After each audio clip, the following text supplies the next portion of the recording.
On a Thursday morning, Dale Hutchins drove his brand-new grain truck down the gravel road and was laughing before he even rolled down his window. He pulled up alongside the field where 61-year-old Walter Creed was on his knees in the dirt, shoveling. Just digging. A hole. A wide, shallow, methodical hole in the earth, 6 feet down, lined at the edges with straw and dry clay.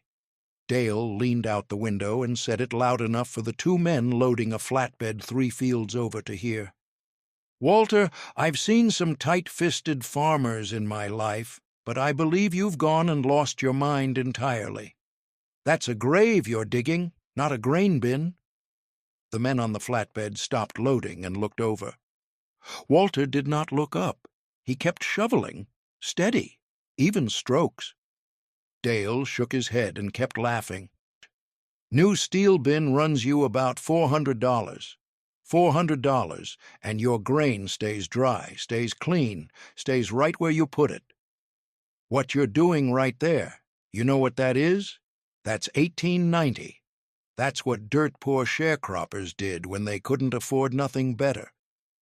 You're a grown man with a grown farm, Walter.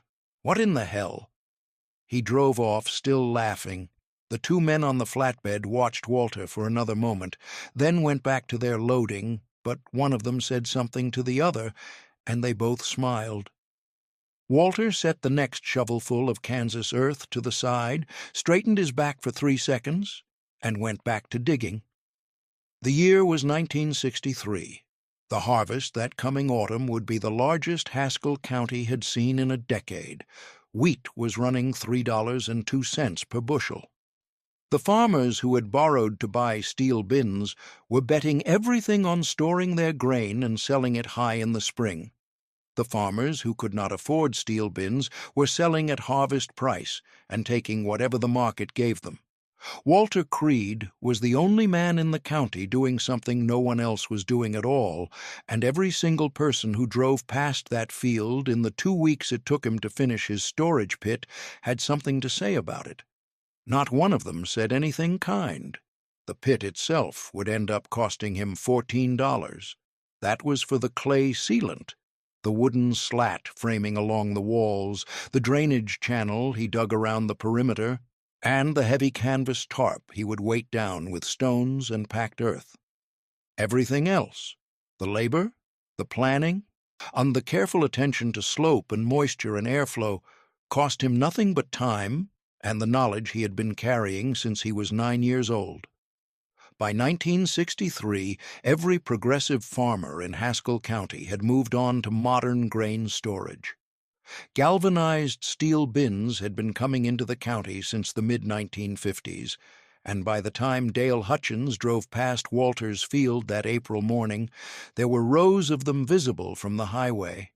Silver cylinders standing like sentinels at the edge of property after property, 30,000 bushels of capacity, temperature-controlled auger systems, moisture vents along the base ring, aeration fans that ran off electric motors. Some of the bigger operations had 3 or 4 bins standing in a cluster, connected by underground conveyors. They cost real money. $400 for the smallest setup, over $1,000 for anything serious.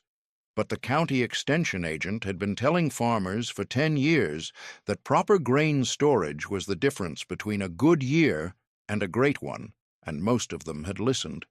The bins gleamed in the Kansas sun. They were visible proof that a man was serious about his operation.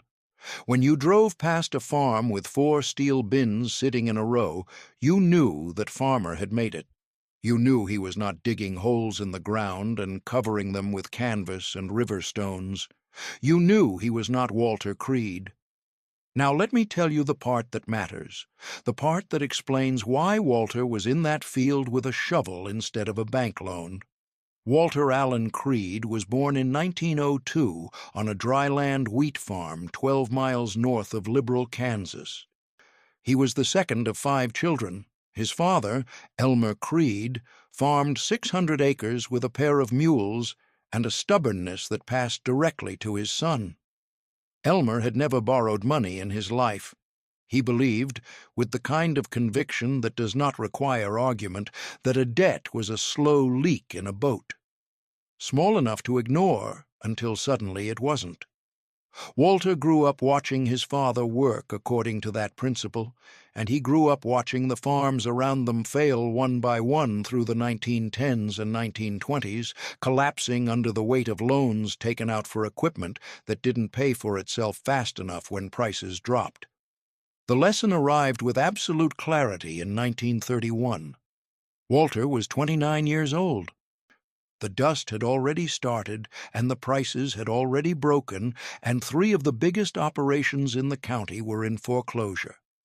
A neighbor named Carl Beaumont, a man who had 2 steel grain tanks, a new tractor, a bank loan for everything, lost his entire stored harvest that autumn. The steel tanks had been set on concrete pads that cracked in the soil heave of a wet spring, followed by a brutal dry summer.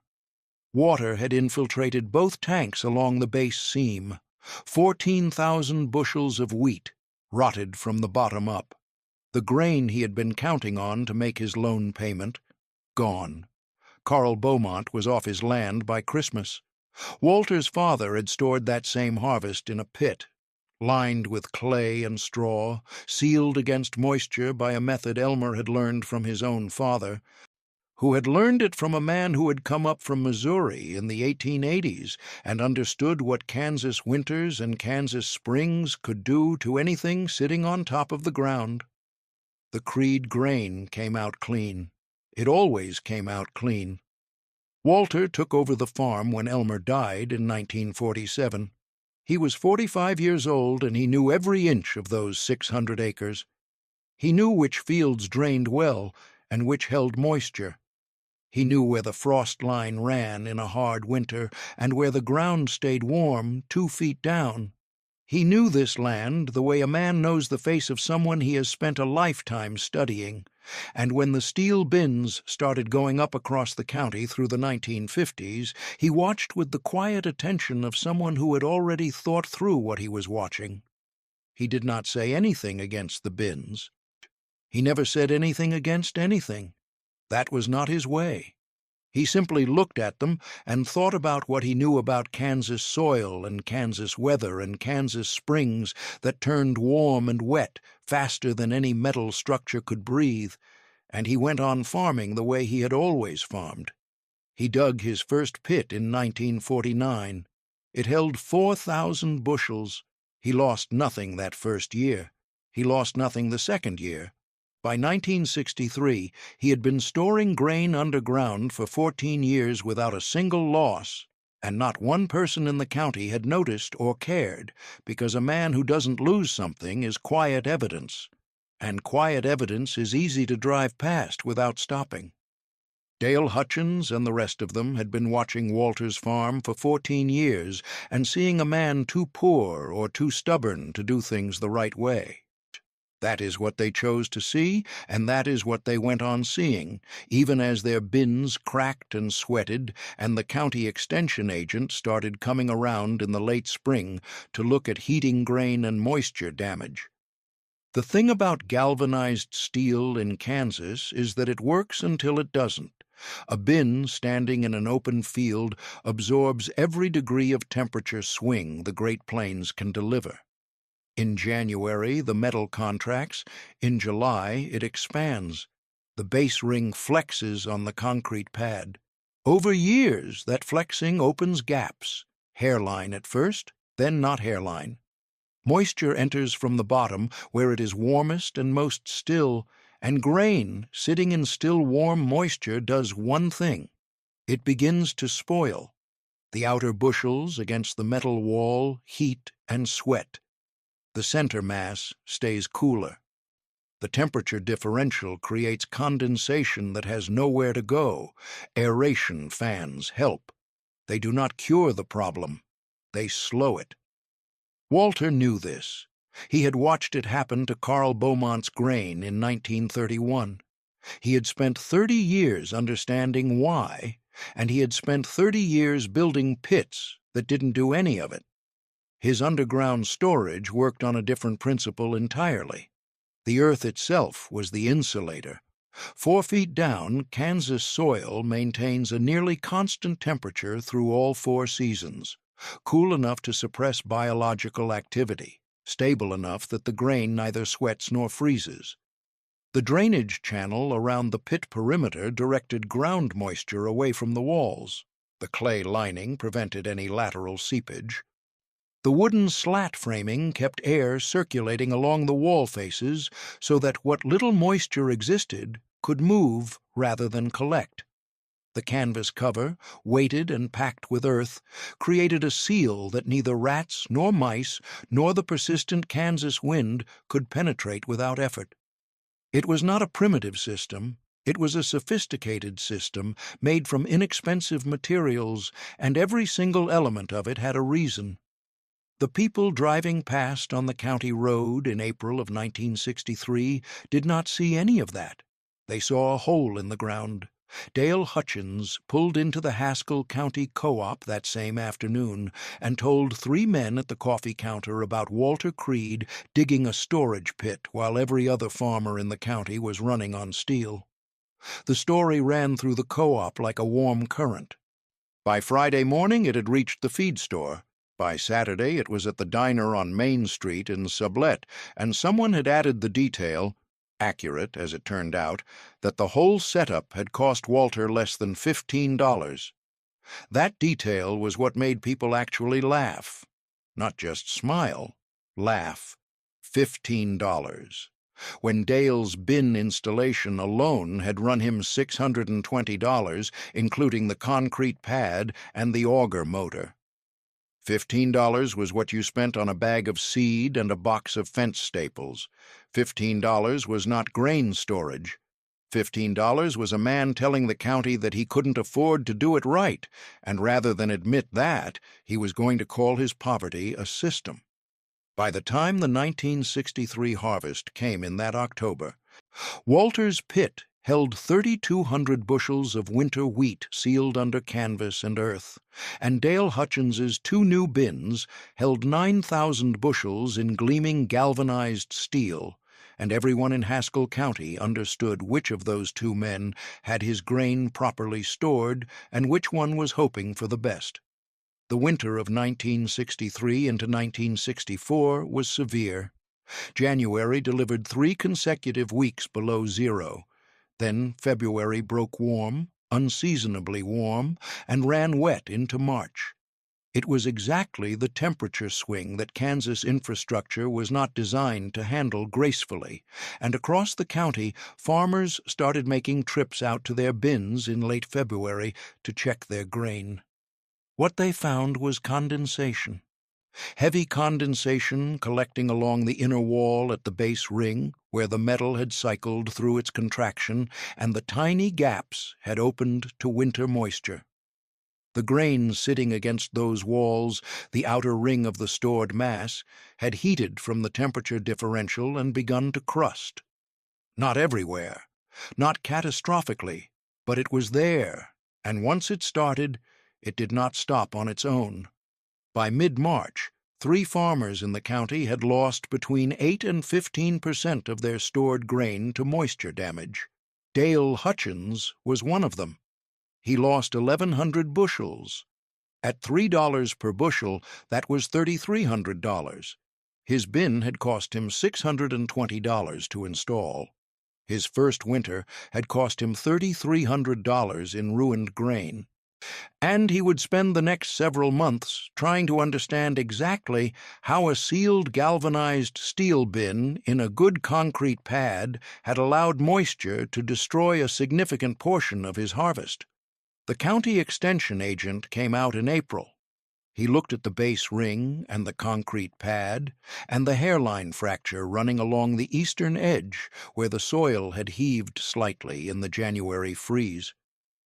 He told Dale he should seal the base ring with a rubber gasket compound and add 2 more aeration fan units to improve interior circulation. The repair and upgrade would cost him $240. Dale Hutchins stood in front of his bin that April morning and looked at what proper modern grain storage had cost him, and somewhere in the back of his mind, though he would not have admitted it to anyone. He thought about Walter Creed in that field with a shovel. He did not drive past and say anything this time. Walter opened his pit in late March of 1964. The canvas came up clean. The grain beneath it, 3,200 bushels of winter wheat sealed under earth and clay, came out dry and sound and smelling of nothing but grain. He ran it through his hand auger, checked it for heating, checked it for moisture, loaded it onto his truck, and drove it to the elevator in Sublet. Every bushel graded well. He sold it at spring price, which had moved up to $3.40 on the back of the harsh winter reducing supply. He cleared over $10,000 on grain his neighbors had been calling a $15 gamble. He did not tell anyone what he had made. That was not his way. The years that followed became a pattern so consistent it stopped being surprising and started being invisible, which is how the truly important things tend to disappear from view. Every autumn, Walter filled his pit. Every spring he opened it and found what he had put in. The grain was always dry. It always graded well. He always sold at spring price and consistently cleared more per bushel than the farmers who sold at harvest because they had to, because their bins had failed, or their loans were due, or they simply did not trust their storage to hold through a hard winter. Between 1963 and 1974, Walter dug 2 additional pits, expanding his total capacity to roughly 11,000 bushels. Each additional pit cost him materials that totaled under $25.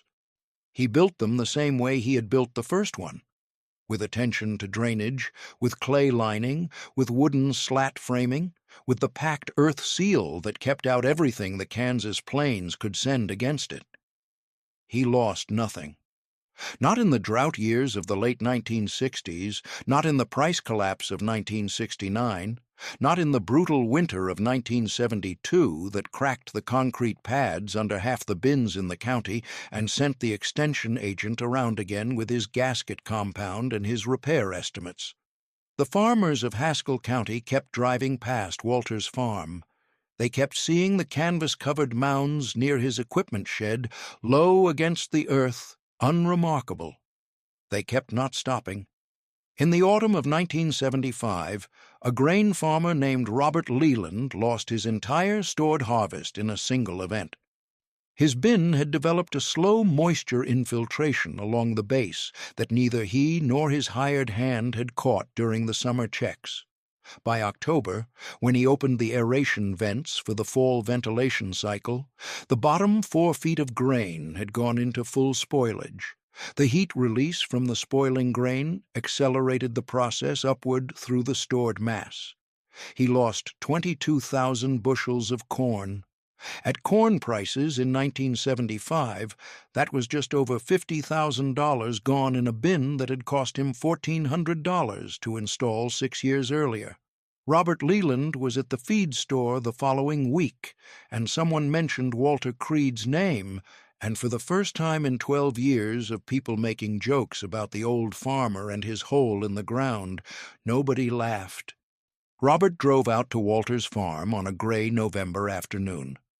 He pulled into the long gravel drive and sat in his truck for a moment before he got out, the way a man does when he knows he is about to say something difficult.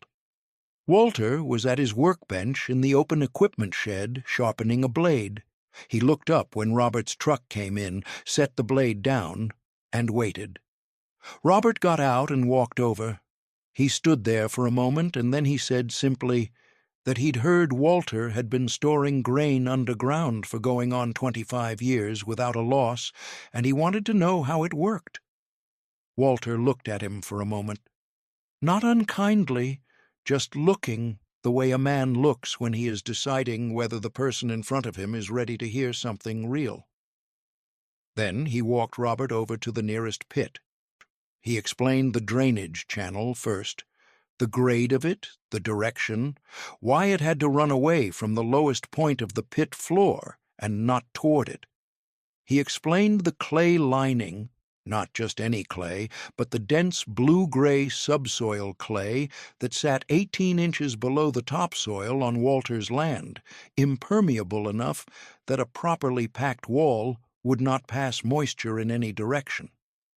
He explained the wooden slat framing, not to hold the wall up, but to create a thin air channel between the clay surface and the stored grain so that any microscopic moisture that did penetrate the clay had a path to move and evaporate rather than collecting and transferring.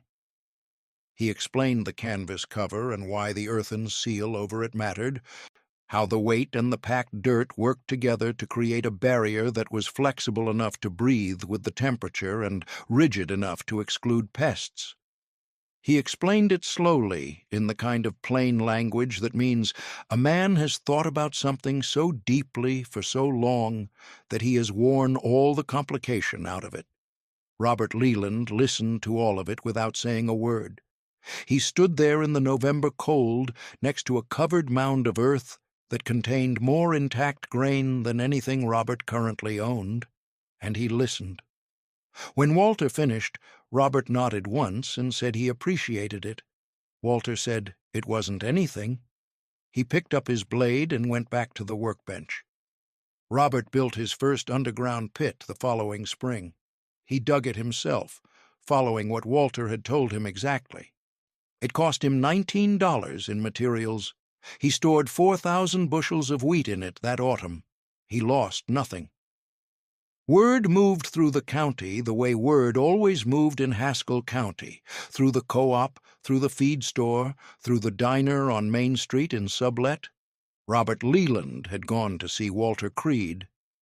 Robert Leland had built himself an underground pit. Robert Leland's grain had come out of that pit in the spring, looking like the day he put it in. Dale Hutchins heard about it at the co-op in March of 1977. He was standing at the counter with a cup of coffee, and someone mentioned Robert's pit and Walter Creed's name in the same sentence, and Dale set his cup down and looked at the counter for a moment. He had spent, by his own accounting, more than $4,000 on bin repairs and moisture-related grain losses since 1963. His bins were still standing. They were still functioning, more or less, with regular maintenance, and the rubber gasket seals the extension agent had recommended, and the 2 additional aeration fans, and the annual inspection he had started paying a service company out of Dodge City to run every September before he loaded grain. More or less functioning, and costing him money every single year to keep them that way. Walter Creed had spent $14 in 1963 and had been spending $20 at the absolute outside every few years on maintenance materials since then, and he had never lost a bushel. Dale drove out to Walter's farm on a morning in April of 1977. He had not been out this way in a long time. The farm looked the same as it always had. Not prosperous in the showy sense, not the kind of place that turned heads, but solid and quiet and well-tended in the way that means someone has been paying careful attention for a long time. Walter was in the field, running his disc harrow over the spring soil. He saw Dale's truck come down the drive, and he brought the tractor around and shut it off and climbed down. They stood there in the field for a moment, April light coming down thin and warm. Dale said, "I believe I owe you a fairly significant apology for something I said in front of a few people about 14 years ago." Walter looked at him steadily. He did not say it was nothing. He did not say, "Don't worry about it." He waited. Dale said the rest of it. He named what he had said about the hole in the ground. He named the laughing. He said he had been completely wrong, and that he had been watching the evidence of how wrong he was accumulate for 14 years, and he had not come to say so, and he should have come sooner. Walter was quiet for a moment. Then he said, "The bins aren't bad equipment, Dale. The problem isn't the steel." Dale looked at him. "The steel sits on top of the ground," Walter said.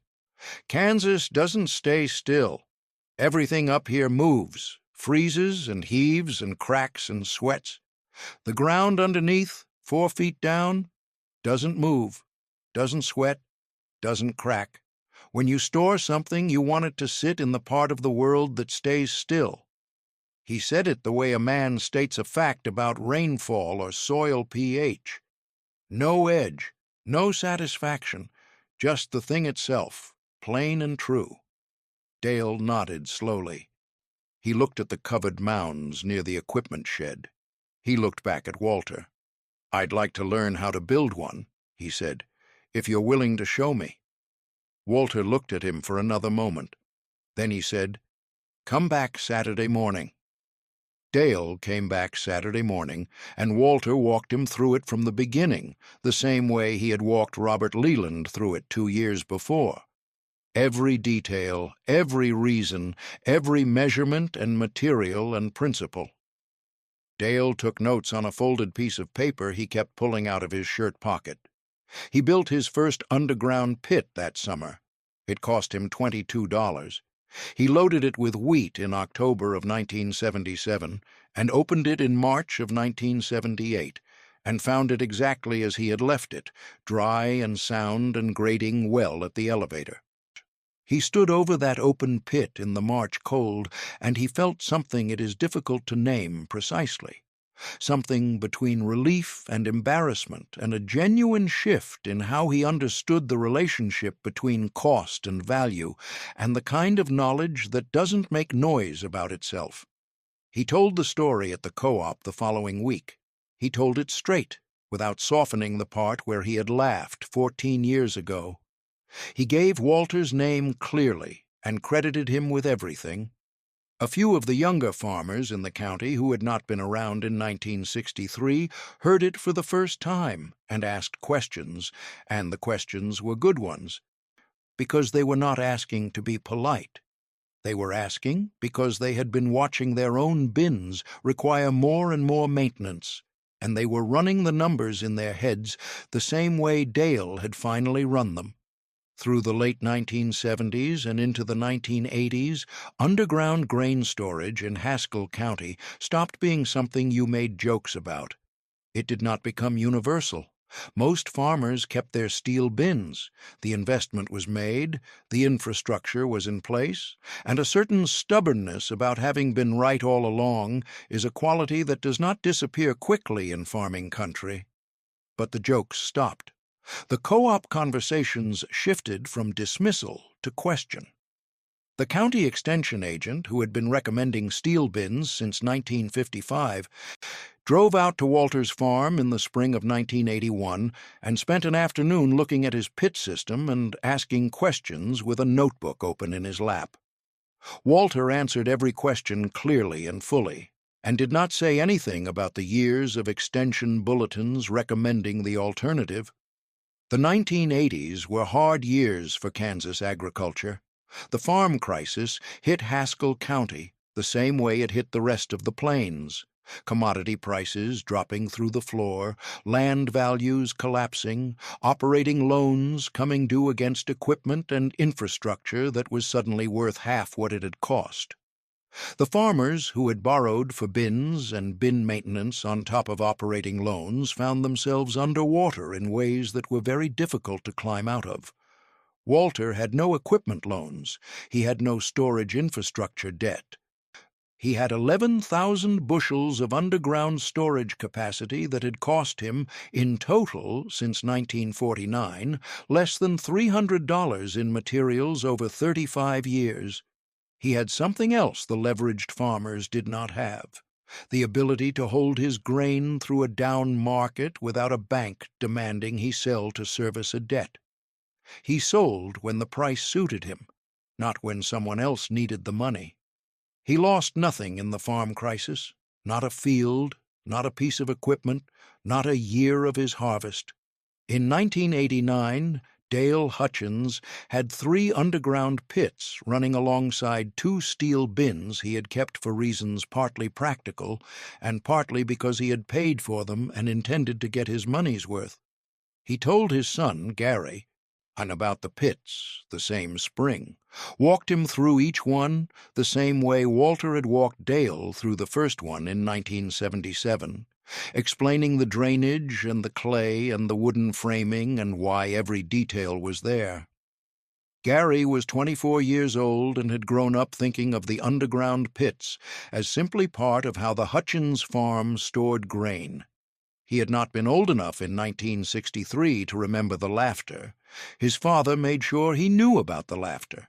He told Gary that the laughter was the thing to remember, not the bins or the pits or the price per bushel in any given year. The laughter and what it had cost the people doing it. Walter Creed turned 87 in 1989.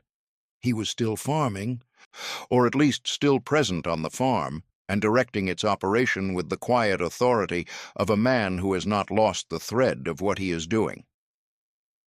His son, Thomas, had been running the day-to-day operation for several years. Thomas had grown up on those pits the same way Gary Hutchins had. They were simply the way grain was stored, as natural and unremarkable as the equipment shed and the well house. Walter walked Thomas through every pit that autumn. Not because Thomas didn't know them, because Walter believed that knowing a thing and being walked through it by the person who built it are two different kinds of knowing, and he wanted Thomas to have both. He told Thomas what his own father had told him, that the ground underneath your feet is the most stable thing on a farm. Everything above it moves. Why, everything above it costs money to hold still.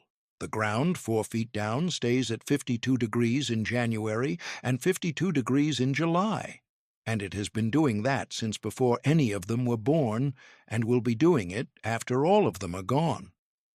He told Thomas that cheap is not the same as poor. A poor solution is one that doesn't work. A cheap solution that works every single time for 31 years is not poor. It is the most expensive thing you can own being done at the lowest possible cost, and there is nothing to be ashamed of in that. Thomas listened to all of it. He already knew it, but hearing it from his father, standing in the autumn field next to the covered mounds that had never failed them, that was different from knowing it alone. Walter Creed died in the spring of 1994 at 92 years old. He had farmed for over 70 years. His underground storage pits had held grain through 31 consecutive harvests without losing a single bushel to moisture, pests, structural failure, or any of the other misfortunes that had visited varying quantities of ruin upon the steel bin operations of Haskell County in the same period. The total amount he had spent on those pits over 31 years, from the first $14 installation in 1963 through his last maintenance in 1992, was $267. Thomas kept the farm. He maintained every pit exactly as his father had maintained them, inspecting the drainage channels each spring, refreshing the clay lining where necessary, replacing wooden slat sections that had compressed, repacking the earth seal over the canvas each autumn with the same care and attention his father had shown and his grandfather before him. The pits kept working, the grain kept coming out clean. In 1998, Gary Hutchins, Dale's son, now running the Hutchins farm after his father's retirement, had a structural failure in one of the 2 remaining steel bins. The concrete pad had developed a serious crack running nearly the full diameter of the base ring, and the resulting moisture infiltration had damaged the bottom third of his stored corn. He lost roughly 8,000 bushels. The repair estimate for the concrete pad was $1,100 on top of the grain loss. He drove out to see Thomas Creed. He stood on the Creed farm on a November afternoon, not far from where his father had stood in April of 1977, and he looked at the canvas-covered mounds near the equipment shed, and he asked Thomas if he would walk him through how they were built.